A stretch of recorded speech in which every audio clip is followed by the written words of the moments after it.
What was life like before? No matter how much we ponder, it will always be an alien reality to our own. Another world. There are some things that help. Fossils are one of them. A new announcement sheds some light on the mysteries of Manitoba millions of years ago. Tucked away in the city of Morden, the Canadian Fossil Discovery Centre has unveiled a nearly complete shark specimen. I am Adolfo Cuetara. I am the Executive Director at the Canadian Fossil Discovery Centre. The Fossil Discovery Centre just hosts the biggest collection of marine reptiles in Canada. So we are located Morden, south of Manitoba, and just at the foot of the Manitoba Escarpment. And along all the Manitoba Escarpment, that is a ridge that is crossing Manitoba from southeast to northwest, is full of fossils from the Cretaceous period when Manitoba was under the sea. So it was a western interior seaway. It was a shallow sea that it was just crossing from the Hudson Bay until the Gulf of Mexico. So we are surrounded by fossils all around this area, and we were collecting for the last 50 years now. I love the CFDC, and it's just something about Manitoba's history that you don't necessarily think about. Like, what? It was a seaway like 60 some million years ago. Like, it's such a crazy thing to think about. Yeah, exactly. So other people is not aware that in history we are thinking just in hundreds of years, thousands of years, but long time before we were over here, there were a very different way of life here, and we are just showing to the public this kind of life that it was existing before him. That today is Manitoba. And we're dipping our toes into learning more about some of the life in that western interior seaway. What can you tell me about this announcement? Well, this is a very, very special unveiling for the CFDC because this specimen that we are showing today to the public, it has to be discovered twice because it was discovered first in 1975 in mining operations, just very close, just a few miles west of Morden. And but it was just in the collections room in a field jacket, together with other many field jackets from the 70s and 80s.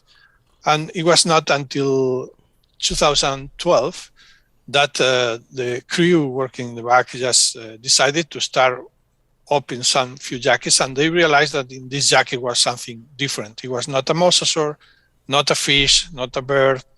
It was something other thing. So they opened and they realized it was a shark. The level of preservation is is amazing. So different people was working on this fossil during a few years, and in 2014 we contacted a specialist in fossil sharks, and they started to realize that it was something different. And now we are unveiling this fossil after a couple of years working directly on the fossil and on the exhibit. The scientific study, the research is still underway and it will be published in the future. Everything sounds like it's going to be a new species. And now we can say that is the only near complete shark skeleton in Canada. Is the only filter feeder shark in the Western Interior Seaway, in the sediments in North America, and one of the 3-4 biggest fossil sharks, complete sharks in the world. And it's very special also because you know that the sharks, the skeletons of the sharks are made of cartilage. So it's very difficult, the preservation, because it's very soft material. So that's why we usually find only teeth.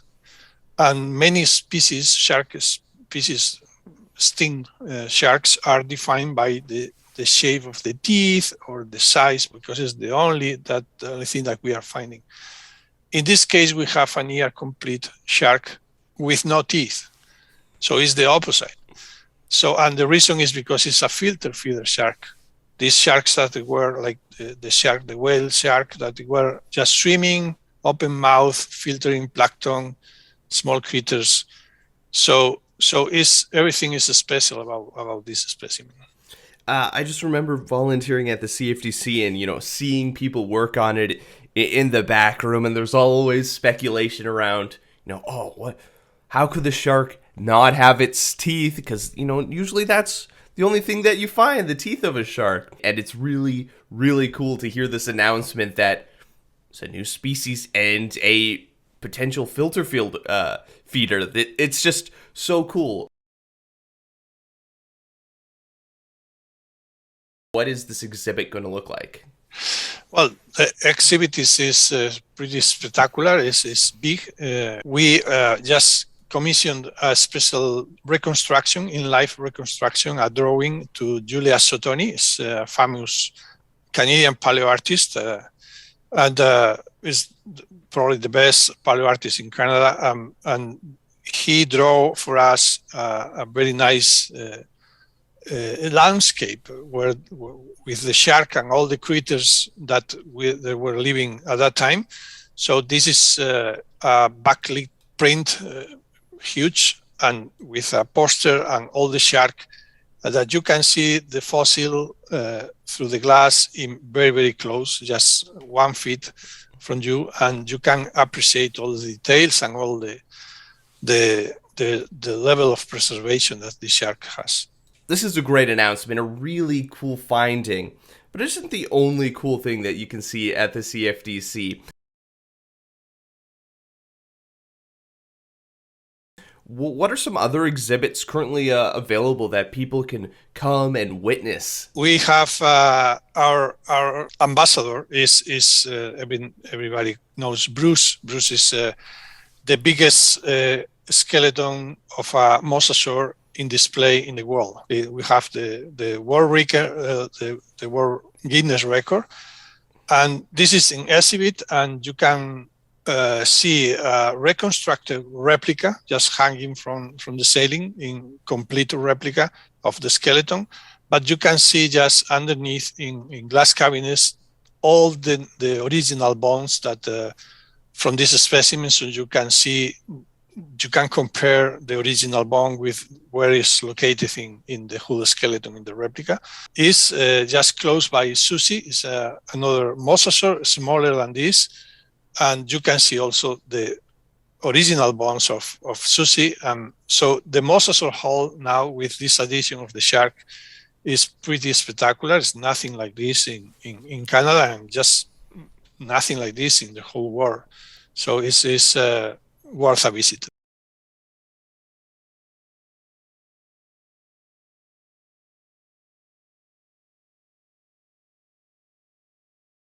Not only are you stepping back in time to witness what life was like before people could ever see it, but it's a great way to support a community as well. One of the assets of the Canadian Fossil Discovery Center is that it's a tourism attraction, right? So it's not just about science, about education. We are the best tourism attraction in this in the Pembina Valley. So we are working very closely with the municipality and with the province in this side of this fossil museum. Is that is a huge tourism asset. We are bringing an economic value for the community, and it's going to be bigger in the future, because we have plenty of projects for the future also. The CFDC is probably my favorite place in Manitoba to visit. There's so many cool things. I know there's a lot of different events and projects and different initiatives that the CFDC takes part in throughout the spring and summer seasons, but is there anything that you can share for people who are going to be coming down maybe to visit as restrictions continue to ease? Something that we were offering, our program, STAR program, was the dig tours. So we used to bring people to the field and they can feel what is like digging for fossils and finding fossils in our dig sites. So we canceled this program during the last 2 years for the pandemic. Now we want to retake this, but in a very special way, because we are working now to build a field station in our property. We own 100 acres in the Escarmen. So we want to build a nice field station there where we can bring the people for a dig site, but we can offer also a place where they can see how the fossils are clean and preserved, and they can have a space for to take the lunch, and they will have washrooms, and so we will have some infrastructure there, and we will offer again the dig tours in better way than before. So we are very excited with this project because it's going to be the biggest project that in 50 years, it will be our biggest asset and our biggest program and biggest investment. So hopefully this will be finished by August, September. This year is going to be a little bit like a test, but for sure next year is going to be great for the CFDC.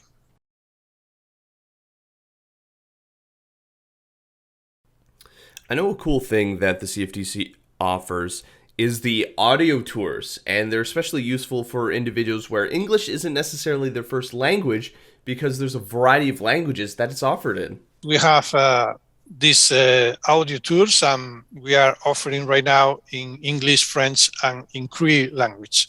In the past, we were offering in more languages, but now we are working in offering also in Spanish. But yes, at least those 3 languages are available right now. When you're walking around as executive director at the CFDC and just looking at things, of course, the new shark is a standout, but what sort of fossil or exhibit that is just your favorite when you're touring for yourself?